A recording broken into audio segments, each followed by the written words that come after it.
दोस्तों, हिंदी मिरर में फिर से आपका स्वागत है। दोस्तों, हम आपके लिए बहुत ही महत्वपूर्ण टॉपिक लेकर आए हैं जो कि आपकी फर्स्ट यूनिट से है और इसका नाम है हिंदी भाषा का उद्भव और विकास। यूनिट 1 है, ठीक है। यूनिट 1 है हिंदी भाषा का उद्भव और विकास, इसका विषय है। चलिए देखते हैं। इसमें मैंने जो आपके लिए MCQ बनाए हैं, 1 लाइनर बनाए हैं। जैसे कि आपको ये वाला दिखाई दे रहा है, हिंदी भाषा का संबंध किससे है? भारोपीय परिवार से। मैंने आपके 4 ऑप्शन नहीं रखे हैं, सीधा सीधा मैंने आपको आंसर बताया है जिससे आपकी तैयारी जल्दी होगी और बहुत अच्छे से होगी। ये हिंदी भाषा का उद्भव और विकास जो आपके यूनिट 1 है, इससे संबंधित जितने भी यूनिट 1 मैंने सारे प्रश्न लिए हैं, इन प्रश्नों को आप बहुत ध्यान से देखना और पसंद आए तो वीडियो को लाइक एंड शेयर ज़रूर करना। जो दोस्त आज ही जुड़े हैं वो सब्सक्राइब ज़रूर कर ले और बेल आइकन को हिट कर दें जिससे आगे की यूनिट के उनके प्रश्न उनको मिलते रहें और उनकी तैयारी अच्छे से होती रहे। चलिए पहला प्रश्न लेते हैं। पहला प्रश्न क्या है? हिंदी भाषा का उद्भव का संबंध किससे है? भारोपीय परिवार से है। फिर दूसरा क्या है? भाषा परिवार का सबसे बड़ा परिवार कौन सा परिवार माना गया है? तो भाषा परिवार का जो सबसे बड़ा परिवार माना गया है वह है भारोपीय परिवार। चलिए अगला देखते हैं। हिंदी भाषा का विकास हुआ है। हिंदी भाषा का विकास किससे हुआ है? हिंदी भाषा का विकास शौरसेनी अपभ्रंश से हुआ है। दोस्तों, जितने भी मैं प्रश्न यहाँ पर लेकर आई हूँ वो सारे ही प्रश्न आपके, कोई भी प्रश्न आप इसमें से ना छोड़ें। सारे प्रश्नों के अच्छे से नोट्स तैयार करें क्योंकि यहाँ से आपके प्रश्न ज़रूर बनेंगे। और ये वाला टॉपिक UOU में बहुत ही महत्वपूर्ण टॉपिक है। जो MA फाइनल के स्टूडेंट हैं और जो स्टूडेंट BA फाइनल के स्टूडेंट हैं उनका 302 कोड से संबंधित है और MA में भी ये प्रश्न पत्र आएगा, ठीक है। उनकी यूनिट भी यही है, तो दोनों ही क्लास के बच्चे इसको अच्छे से तैयार करें। चलिए अगले प्रश्न पे चलते हैं। अगला क्या है? हिंदी, ये तो हो चुका। प्राकृत भाषा के भेद बताओ। कितने हैं प्राकृत भाषा के भेद? प्राकृत भाषा के जो हैं 5 भेद माने गए हैं।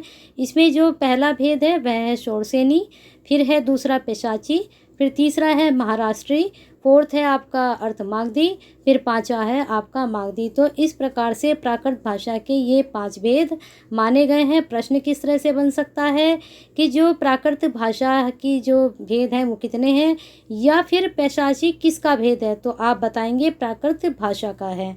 तो इस प्रकार से आपके ये प्रश्न बनेगा। चलिए आगे देखते हैं।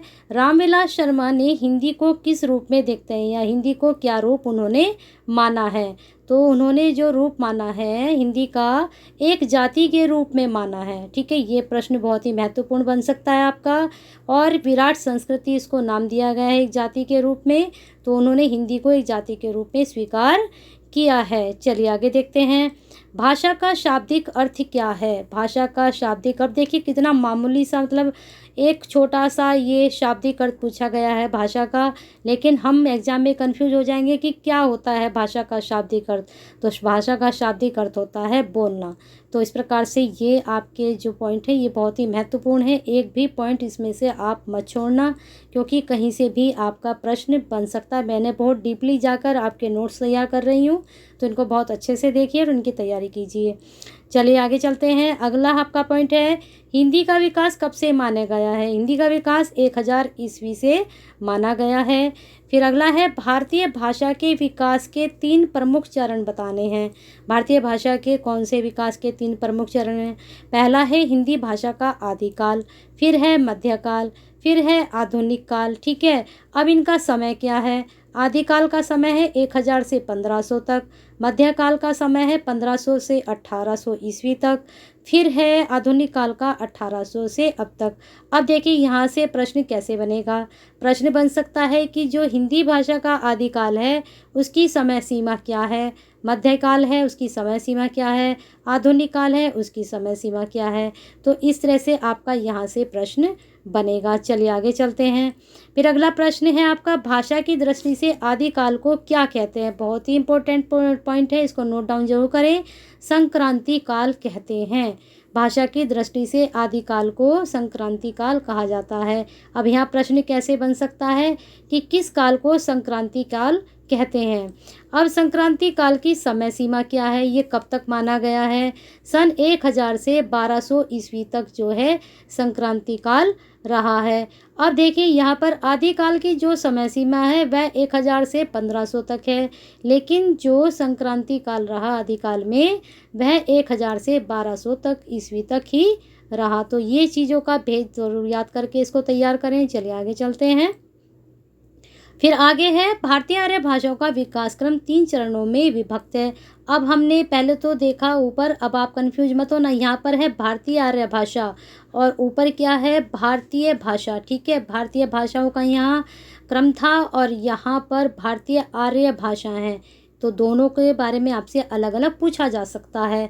प्राचीन भारतीय आर्य भाषा का समय सीमा क्या रही है, उसकी 1500 ईसा पूर्व। ठीक है, ईसा पूर्व और ईस्वी ध्यान रखना, ये 500 ईसा पूर्व तक रही। फिर मध्यकालीन भारतीय आर्य भाषा 500 ईसा पूर्व से 1000 ईस्वी तक रही। फिर आधुनिक भारतीय आर्य भाषा 1000 से अब तक है।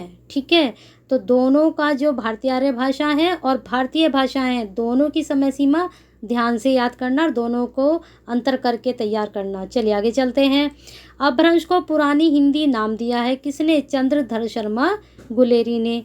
डिंगल शैली किन किन दो भाषाओं का मिश्रण है?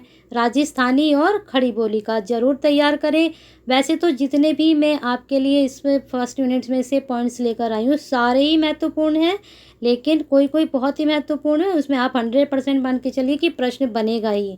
रासो साहित्य पर किस शैली का प्रभाव है? रासो साहित्य पर डिंगल शैली का प्रभाव है। ठीक है, पिंगल शैली, अब जैसे डिंगल शैली किन दो भाषाओं से? राजस्थानी और खड़ी बोली से, ऐसे ही पिंगल शैली है। पिंगल शैली अपभ्रंश और ब्रज भाषा का मिश्रण है और डिंगल शैली राजस्थानी और खड़ी बोली का मिश्रण है। ठीक है, ये याद रखना। चलिए आगे चलते हैं। आगे आपका देख लीजिए क्या पॉइंट है। चंद छंद वर्णन की महिमा किसकी रचना है? ये गंग कवि की रचना है और ये अकबर के दरबारी कवि थे। ये बात भी आप याद रखना, प्रश्न ये भी पूछा जा सकता है कि गंग कवि किसके दरबार में थे, तो वह अकबर के दरबार में थे और इनकी रचना का नाम यह है। अब आगे देख लीजिए, भाषा योग वशिष्ठ किसकी रचना है? यह राम प्रसाद निरंजनी की है। अब देख लीजिए, ये दोनों ही रचनाएं खड़ी बोली में लिखी गई हैं। प्रश्न ये भी बन सकता है कि जो चंद छंद वर्णन की महिमा है किस भाषा में लिखी गई है, तो याद रखना दोनों ही रचनाएं खड़ी बोली में लिखी गई हैं, रचनाकार का नाम भी। ठीक है, चलिए आगे चलते हैं। स्वामी प्राणनाथ की खड़ी बोली की रचना, उन्होंने भी खड़ी बोली में लिखा है। देख लीजिए, शेख मीरा जी का किस्सा, इन्होंने भी ये खड़ी बोली में लिखी है। क्या नाम है? स्वामी प्राणनाथ। अब आते हैं उर्दू शब्द का क्या अर्थ है। अब उर्दू शब्द का अर्थ दो अर्थों में लिया जाता है, एक तो शिविर के अर्थ में लिया जाता है और रेखता। ठीक है, दोनों ही शब्द याद रखना कि उर्दू शब्द का अर्थ दोनों में लिया जाता है। चलिए अब आगे देखते हैं। हिंदी भाषा की कितनी बोलियां हैं? बहुत ही महत्वपूर्ण प्रश्न है, बहुत इजी प्रश्न है। 18 बोलियां हैं, याद रखिएगा। खड़ी बोली की उत्पत्ति किस अपभ्रंश से हुई है? ये प्रश्न भी बहुत ही महत्वपूर्ण है, शोरसेनी अपभ्रंश से हुई है। तो इस प्रकार से आपके बहुत ही महत्वपूर्ण ये मैं पॉइंट्स लेकर आई ही, आपके जो फर्स्ट यूनिट से लेकर आई थी। तो ठीक है, इसको आप आराम से देख लीजिए और इसके नोट्स तैयार कर लीजिए या फिर इसको आप डेली देखिए वीडियो को, जिससे क्या होगा आपको सारे ही प्रश्न या पॉइंट्स ये याद हो जाएंगे। तो किसी भी तरह से प्रश्न आपका फर्स्ट यूनिट में से बनेगा तो आप उसको आराम से कर पाएंगे और अच्छे से अटेम्प्ट भी करेंगे, क्योंकि आपके 80 प्रश्न आएंगे आपके एग्ज़ाम में। आपको पता ही है 80 प्रश्न आएंगे, दोनों पेपर को आपको मिलाकर पेपर आएंगे। और ये आपके जो बीए वाले स्टूडेंट हैं, एमए वाले स्टूडेंट हैं, फाइनल वाले, उनके भी असाइनमेंट में भी यहाँ से प्रश्न बनेंगे। ठीक है, तो दोनों ही तरह से ये पॉइंट्स आपके लिए बहुत ही बेनिफिट्स हैं, बहुत ही बेनिफिशियल हैं।